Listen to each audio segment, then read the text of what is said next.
How to find archive post in Instagram. Hello everyone, welcome to this channel. I'm Emily and I'm here to help you out today. So without any delay, let's get started. So first of all, open up your Instagram application on your device. Make sure that you're logged into your account.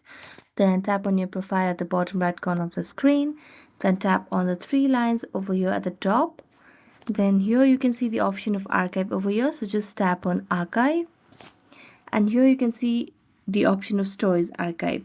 Now just tap on the top down button over here and you'll be able to see the posts that you have archived, stories archive and live archive.